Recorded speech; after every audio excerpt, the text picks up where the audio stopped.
I mean, that's what you want them to be about anyway when you clip it up. My check. Check. Yo.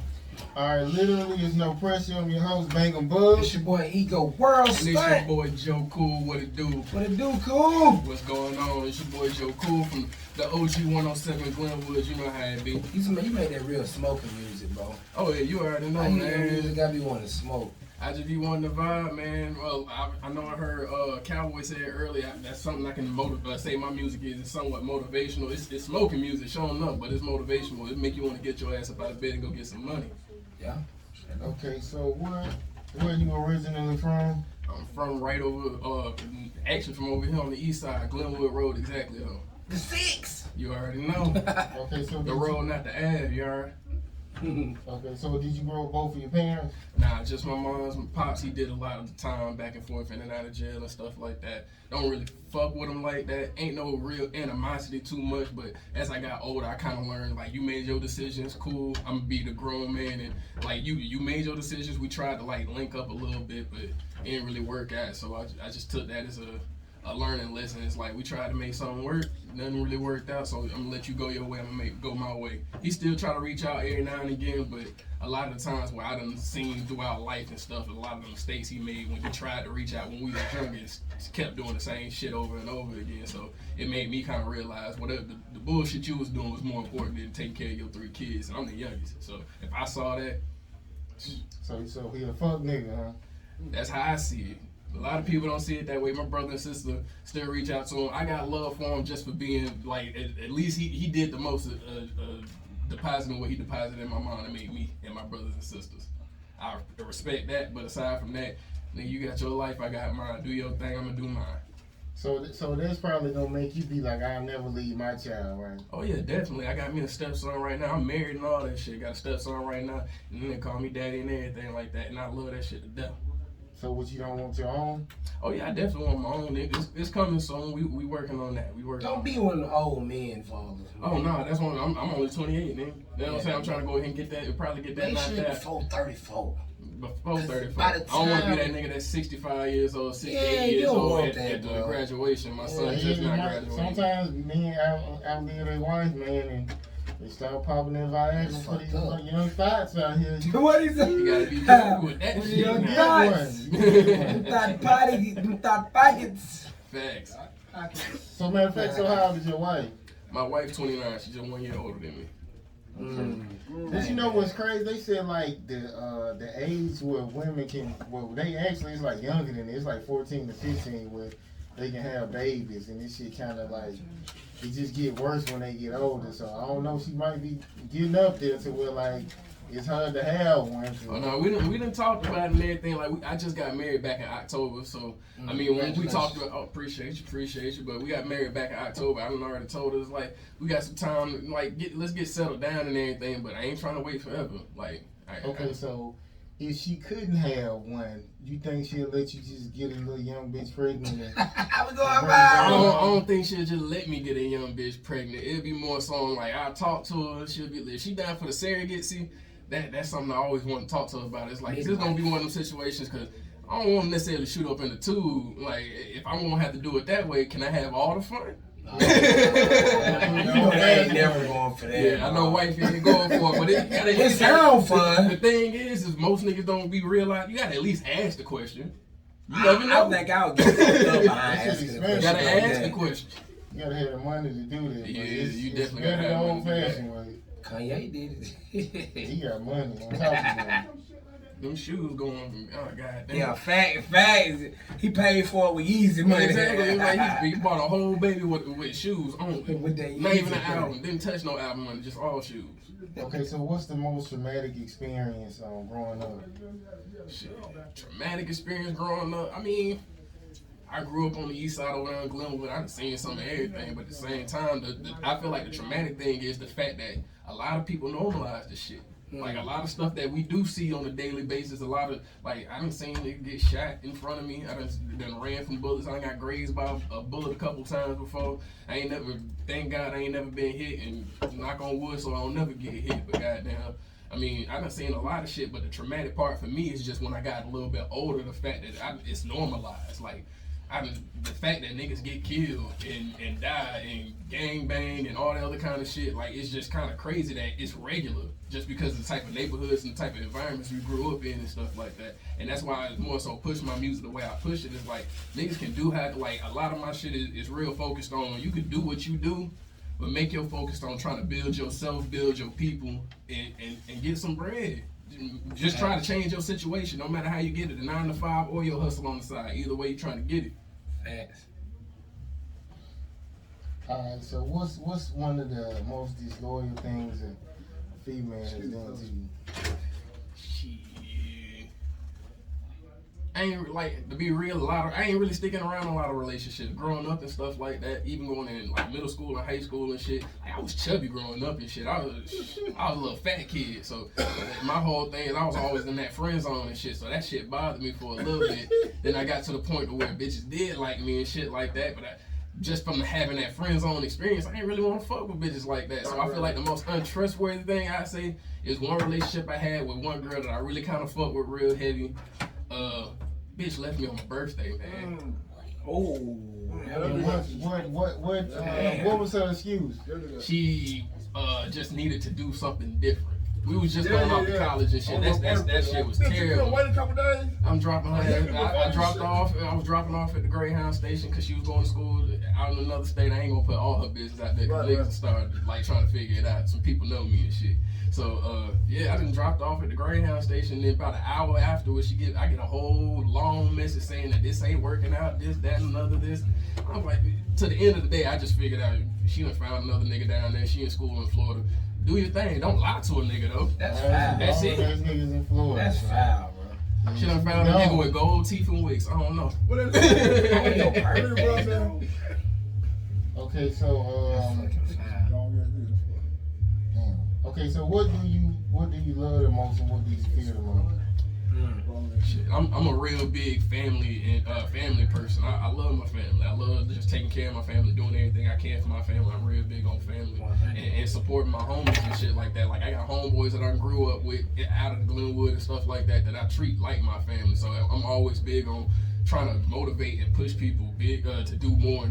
And when I see people trying to grab for more and do more and see themselves in one situation, like, all right, how can I build myself up? That always just make me feel good because I always like to just see niggas build up. I like to see us build. And then not even all the time just us. I like to just see people build and try to make themselves better because at the end of the day, nobody perfect. You always got to work on yourself. And what was the other question? What do you fear the most? Something I fear?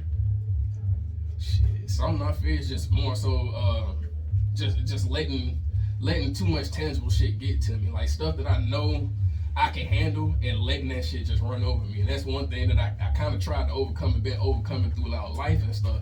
Just I can't let too much shit that if it's something that I can't handle, I let it go and let God. But if it's something I can handle, I'm gonna do everything I can to make it better. And I'm gonna set it up set it up where it's not just better for me, but better for me, mine, and everybody who can be around it. Okay, so let's just say, you know I always make this shit weird. Okay, no, you all good, man. Let's just say, going viral. Let's just say you came home, right? Facts. And Ego was in your house. Oh hell nah! I'll clip that shit up. And he was smashing. Clip that shit up. And he was smashing your girl, and he was in there doing some weird shit like weird say. He hit that. Ah, that's clip that shit up. That'll be hard. That's some fucked up shit. That's some real fucked up That shit. is fucked But up. at the same time, a lot of my partners know, and like for me, I'm not. I love my wife to death. But I've told her before, like we grown. You make decisions on your own. I can't be mad at you. Like if you told him that you married, he know that I'm married, all that kind of shit, and y'all decide to do what y'all do, sure enough, nigga might get shot just from trying to make me look like a fool. I tell nigga that all the time. That's more so what it not is. be mad at a nigga that catch you with your pants down. Exactly. You can't. It ain't my. And my thing is, I can't be mad at my wife because I'm pretty sure he ain't make her do that shit. She chose to do that shit, so she just about as dirty as him. So the only thing I'm gonna be mad is y'all trying to make me look stupid.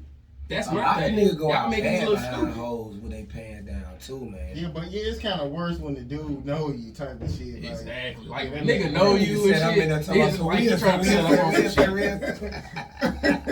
So for me, that would be more so, that's you disrespecting me. I deserve to get shot for that. It ain't gonna be no... I would shoot myself for that one. It ain't no retaliation shit like, oh, you cheating on me some shit. It's gonna be retaliation more so y'all disrespecting me. If y'all gonna do what y'all do, don't do that shit in my house and don't let me catch you.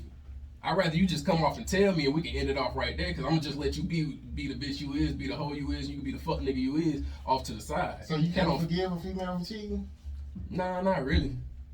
Because I'm not, like, my whole thing, I'm not big on relationships just because if you gonna make that bed, you gonna lay in it. If you wanna be with that person, you gonna be with that person. Okay, so you ain't got no kids yet. So if you have, like, let's just say you end up having 6 kids, plus her kids she got. Kids. Would you stay with her if she just like, because you know sometimes women will cheat on you because they mad, and some of them just be hoes. You get what I'm saying? So if she cheat because she mad, like, could you forgive that?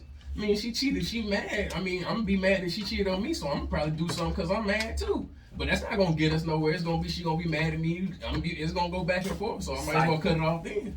It's a cycle. I can forgive her all day. That don't mean I gotta be with her.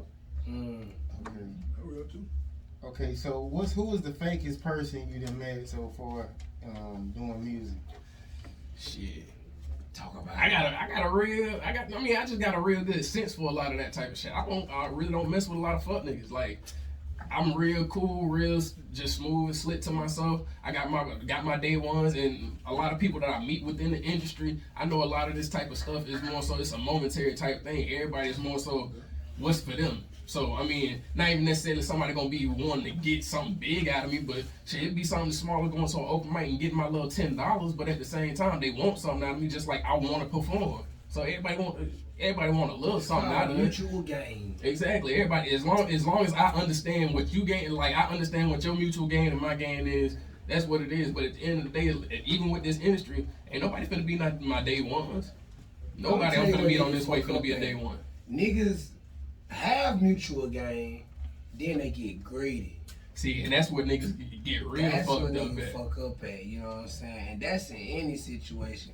You got mutual gain, then one of them motherfuckers get greedy. Like, even from the artist scene, where you might have a promoter, he started doing a show at $10, and then all of a sudden, because he got artists with 20K followers coming, that nigga want to change the price to $20 at 9 o'clock. Nigga, that's unheard of. Ain't nobody doing that shit. Yeah, usually I see niggas, they shoot their price up when they get, like, associated with a celebrity. That's I see bullshit. a lot of niggas do that. That's Even bullshit. niggas who shoot videos, they shoot a video for the nigga who signed or got something going, they be like, oh, it's $500 now. That They just lame charge as at fuck. $150. I'm finna bring Bankhead in on Fridays, and I ain't finna even change the price. It's still gonna be $10 to get in and perform one song for free. I done seen niggas do the open mics and charge extra just because you supposed to be opening for such and such and all that other kind of shit. But they done got like 4 or 5 different pre-shows before you actually do the finals to choose who they gonna perform in front of the person. Are you the So you second up- person to speak on that? You see what this is? Yeah, I just How many, like, my thing is like, if you got a whole That little, event's goddamn trying to get to the top. exactly, it's like if you got a whole little open mic event, you don't need no 4 or 5 different events to choose 2 to 3 people to perform in front of this one person, when at the end of the day, you probably finna have everybody that signed up that night perform before that one person. And at the same time, you might not have that person perform, they probably just be taking some Instagram pictures and shit before. I'm just letting you know. You the second person to speak on that platform. Yeah, they don't be performing, like, cause you see they don't never say performing, they just be like, even if they say opening up, yeah, you gonna the open person for it. open up for a nigga to do a walkthrough. You get what I'm saying? And at the same time, just being Opening smart up for about them. situations like that. If you're gonna be opening up for such and such, you already know 400 million niggas gonna want to sign up for it. You can't have all them niggas trying to perform that one night. Just I being like the way realistic about it. So when you post up shit like that, you gotta set a roster or something like that. We only had this many slots open. Choose that many people and keep your word to the bullshit. Because Keith spoke on it earlier. I like the way Open Mic ATL do it, but I have one problem with the way they do it. Before they ran it like that, but they changed that. But still, I still had the same problem. My problem with that is don't let anybody with money do it. My issue, Fuck that. and part of my issue with it too is I did open my ATL.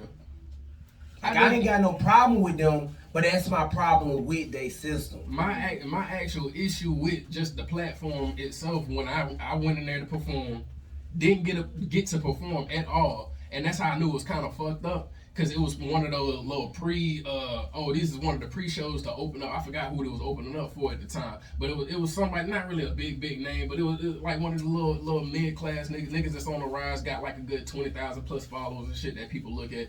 One of them niggas was in town. I didn't perform at all, but then I get a message on Instagram the next day. You're one of the finalists. Come back next week, nigga. I didn't. How am I a finalist when you had all these people perform? How am I chose finalists when first off I didn't even perform? So you don't even really know who's out here who's performing your shit. You just choosing folks' name, and the thing is, I think they looked at it because I paid for an extra 2 songs. Wow. So they looked at the fact that it was just $10 a song, but the fact that I feel like since I was just one of the only other people who paid for extra money to perform, oh, you a finalist now. Nigga, you ain't paying y'all not paying attention to the people that's actually performing. Y'all just giving it to the people that's spending money. Crazy, or did you do it when it was at Joseph E. Boone? Off of Boone?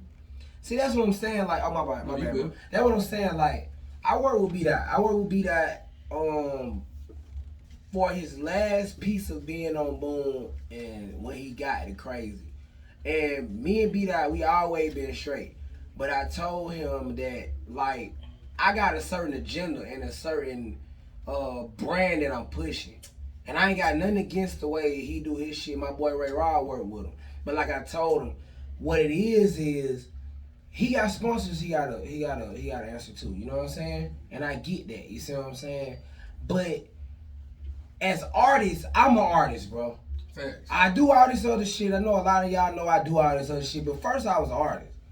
A lot of times we don't read the fine print and it be there. And promoters know that. And they take advantage of that. That's why when me and Bull, when we do our shit, we damn near give you everything on the flyer and in the caption. It's no way you can't know what the fuck our night was about by the time you got this caption and this flyer. Thanks. So again, like, not to touch too much on it, I don't got a problem with open my ATL, but my problem is I feel like we need to start having actual panels and people like to sit down and be like, okay, these the artists we gonna actually let audition to open up, versus just letting any random nigga walk in there or any nigga that see the post come and pay the money to do it. Cause now we're not building no structure, we're not cultivating the next wave, we empowering whack shit. Exactly. You just it seems like it's a lot of you a real nigga, right? Exactly. How it feel if you see a whack nigga open up for the nigga that you came to try to open up for, and you know that nigga not better than you? Exactly. How would you feel? That shit had me all types of fucked up. I know I feel pissed too, cause I be like, bro, I know I'm better than this nigga. But you know why that nigga 9 times out of 10 end up winning? Cause he had the money, bro. He had money, and a lot of these niggas, I can't even lie, like, it's niggas out here who it's just out of street clout, like, cause you can bring 20 niggas in the building type shit. Yo, I mean, I'm not gonna say niggas is on, cause niggas got their own flavor. Niggas listen to what they wanna listen to and stuff like that. But I done heard plenty of times just, you bring the same 20 niggas to these niggas, all these open mics and stuff so you can win and stuff like that. And some of these open mics are just giving it to these winners because, oh, they brought all these people in the building, so here's you getting the money. We need to look at it more so it's like, all right, we're going to set up a panel and we're going to let the judges decide what they think is the better song. They don't give a fuck. Yeah, that's what I'm saying. Resources is gonna win. Bro. Like, again, I fuck with them folks, but again, I stand for the culture. Like, Ray Raw, that's my nigga. B-Dot, that's my nigga. Like, I ain't dissing nothing on open my ATL, but I do believe that it should be just more organized when it comes down to it. I'm just bold enough to say I feel like it should be not no gatekeeper, because we screaming death to the gatekeeper around anyway. But I feel like it should be some expert people that like either do social campaigns or something that say, okay, these the type of artists that we want to pitch in front of opening up for this person. That way when you bring in label reps in, it's easier to sell these artists to label reps, because now we didn't just let anybody just walk in and open. We hand-picked 10 motherfuckers each week that we see on their grind out here, that make it more worth it, bro. You feel me? I want to feel like, as an artist, I just be wanting to feel like it's worth it. My nigga like Cartel was upset as fuck the other day. My nigga K Cartel, because he went to try to open up for Derez Deshaun. And he said his problem with the situation, and I want you to say what you're about to say. He said his problem with the situation was that he felt like, you know what I'm saying, motherfuckers was like not really giving a fuck about the motion that he came in there with. He ain't coming there asking for no favors. He ain't coming there asking for no special treatment. He came in there as an artist to try to fuck with the promoter, and he felt like the promoter, you know what I'm saying, didn't respect him as somebody that does this shit for real. Somebody that, by mind you, has won the opening slot. So what you about to say? Nah, that's one of the, like on Fridays when I come and fuck with y'all on Fridays, that's part of the biggest reason why I fuck with y'all mainly and stuff, and continue to fuck with y'all on Fridays and stuff. It's just because when I come into that type of environment, it's like y'all niggas is straight up and 100 up front with me and stuff like that. You let everything be known that night. But even at the same time, with y'all letting everything be known, like before stuff being known that night, y'all stay in contact with the people throughout the whole week, making sure people got their stuff together. And then at the same time, with y'all letting people know how it is, when somebody miss their opportunity, it's really, at the end of the day, it's on them when they go to them venues. Versus like, sometimes when I've seen that open mic, because I went to open mic just as a patron, just somebody to go watch one of my homies perform, and then me trying to perform. And I seen it both times I went there, it was somewhat similar. It's whoever spent a little bit more money, they can push to go up a little bit earlier and stuff like that. When it's a hot spot in the crowd or something like that, this nigga will come out his pocket a quick little $100-something, $200 or something like that, throw it to the DJ. Now he next, and it's ridiculous if I gotta wait until 2:30, 3 o'clock in the morning, 15 minutes before the club close out, most of everybody gone, and I get to perform, but I came in at 8 o'clock when they first were signing up. And a lot of times, these niggas don't even be having no crowd, bro. Y'all promoters gotta start doing that. Stop making niggas perform. Before I make a nigga perform at 3 o'clock, 2:30, 2 o'clock, and ain't no crowd in my building, I will refund your money and bless you next week. If I'm having a nigga perform at 2 o'clock, we got a crowd in it, bitch. It's about time to wrap it up. So I guess give out your your handles and like what projects you got coming out. Yo, this your boy Joe Kool. What Joe it do? Kool. I go by Joe Kool on Instagram. Joe Kool Kid, JOKOOLKID00. Joe Kool Kid 00. Same thing on Twitter. Y'all can find my newest project. I just dropped it, Park After Dark, on Spotify, all platforms. It's executively produced by my homeboy Parker Jazz out of Northern California. We just out here doing shit, doing things, making the shit happen, and out here doing shows, man. Come fuck with me if you're in the ACL area. You did. Joe Kool in the motherfucking building. He was a winner of the motherfucking. He's so dope on stage. He won this motherfucking interview. And you can have your chance to win this interview too at World Premiere Wednesdays or Worldwide Fridays. Me and Bud, we getting active. Shout out to Joe Kool. Shout out to GMR. Straight the fuck up. Shout out to JT, man. I appreciate JT for linking us in, man. You feel me? Because ever since he done linked us in, he speaks highly of you. Like, man, Joe Kool, that's my boy. Set him straight. I know we even had a situation one time where I was like, bro, we need to make sure Joe Kool straight. Because he come through, he fuck with us all the time. You know what I'm saying? Oh, facts. And I fuck with JT just because he fucked me yesterday. I had a little car issue and stuff like that. I was supposed to be there last night. And I hit him up, let him know what was going on. Communication. And he just like, it's all good, bro. I just want to make sure you was good. And we back on it next week, man. We don't just care about your money, bro. You know what I mean? Not us. We be caring about nigga well-being too. You feel me? Like, and y'all want to see niggas make it, man. That's why y'all got this platform, and that's why I fuck with y'all. And that's my whole biggest thing, bro. My music speaks to the motivation, and we just wanting to see niggas make it, man. Y'all go peep that shit. Straight up, man. Y'all go stream that Joe Kool, man. Boy, what you got to tell the people, man? Hold on a minute. That Dairy Queen. Man. FuckUpTheCity.com, man. This shit is being brought to you by Fuck Up the City concert series. FuckUpTheCity.com. Any artist tap the fuck in. You want to be a part of the Fuck Up the City concert series, go to FuckUpTheCity.com. Inquire about that, goddamn. We will be tapping in with the local market and shit like that. You know what I mean? Hey, man, and I told y'all, man, you ever want to goddamn get you some good vibing and shit, man, when you smoking your weed, man, your Go on goddamn any streaming platform, download that Joe Kool, man. He got that good riding and smoking music.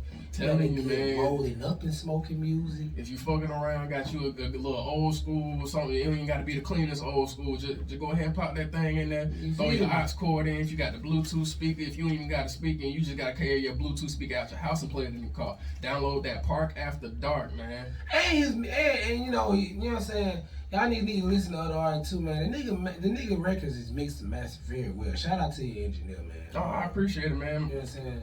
Those speakers in Union don't lie. Okay, I found. Okay, we gonna leave out on Wake Up and What it do, I'm the man. oh, what it do? Okay, What it we do? gonna leave out on what it do, and we'll see y'all next time. Joe Kool! Sure enough, I appreciate y'all.